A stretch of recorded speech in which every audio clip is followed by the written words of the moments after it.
అందరికీ నమస్కారం. భోగాపురం ఎయిర్పోర్ట్ ని చంద్రబాబు గారు అయితే 16,000 ఎకరాలతో కట్టాలని చెప్పి ప్లాన్ చేశాడు. జగన్ గారు దాన్ని వ్యతిరేకించాడు. ఇప్పుడు అదే వీడియో వైరల్ చేస్తున్నారు. 16,000 ఎకరాల అనవసరం అన్నాడు జగన్ అని చెప్పి, కాబట్టి ఆయన వ్యతిరేకము, క్రెడిట్ గోస్ట్ చంద్రబాబు నాయుడు చెప్పి తెలుగుదేశం వాళ్ళు అంటున్నారు. కానీ అది కాదు. జగన్ గారు వ్యతిరేకించింది 16,000 ఎకరాలు అనవసరం.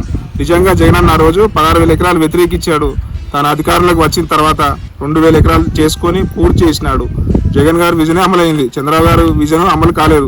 చంద్రబాబు 16,000 ఎకరాలు అన్నాడు. 16,000 ఎకరాలు జగన్ గారు కొనసాగించుంటే 16,000 ఎకరాలు తీసుకొని ఇప్పుడు వాళ్ళకి కాంపిటీషన్ ఇచ్చేది ఎప్పుడు, స్టార్ట్ చేసేది ఎప్పుడు?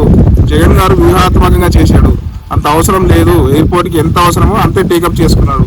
వాళ్ళకి కావాల్సిన బెనిఫిట్స్ ఇచ్చేశాడు.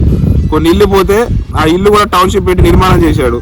అడ్డంకులన్నీ తొలగించేశాడు. అన్ని పర్మిషన్లు తొలగించేసి శంకుస్థాపన చేసేశాడు. ఇంకా జగన్ గారి ప్రభుత్వం పని అయిపోయింది. ఇంకా జిఎంఆర్ గారు నిర్మించుకుంటారు. సమయం వచ్చినప్పుడు రిబ్బన్ కటింగ్, ప్రధానమంత్రి గారు మనం పోయి రిబ్బన్ కటింగ్ చేస్తాం. రిబ్బన్ కటింగ్ పాత్రనే ఎన్డీఏ పాత్ర. జగన్ గారిది క్రెడిట్ ఇప్పటికి ఉంటుంది. కాబట్టి ఎక్కువ దాని గురించి మాట్లాడుకోవటం అధికార టీడీపీకి అంత మంచిది కాదు. రెండోది జిఎంఆర్ అధినేత.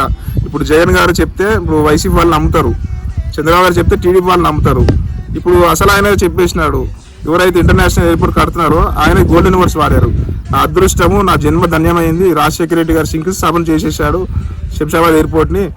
ఆయనే శంకుస్థాపన చేశాడు, ఆయనే ప్రారంభించాడు. నా అదృష్టం, భగవంతుడు ఇచ్చింది ఏంటంటే ఆయన రాజకీయ వారసుడు జగన్ గారు భోగాపురం ఇంటర్నేషనల్ ఎయిర్పోర్ట్ని శంకుస్థాపన చేశాడు. ఆ దేవుడు దయ వల్ల ఇప్పుడు తొందరగా 36 నెలల్లో పూర్తి చేస్తాం. మళ్ళీ జగన్ గారే ప్రారంభించాలి సార్.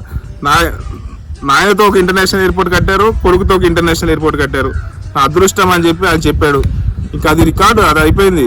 ఇంకా దాన్ని ఎవరు మార్చలేడు. కాబట్టి ఇది తెలిసిన తర్వాత ఇంకా మళ్ళా జగన్ గారి క్రెడిట్ ఇవన్నీ మాట్లాడుకుంటే ఏం లాభం ఉంది? భోగాపురం ఎయిర్పోర్ట్ జగన్మోహన్ రెడ్డి గారిది.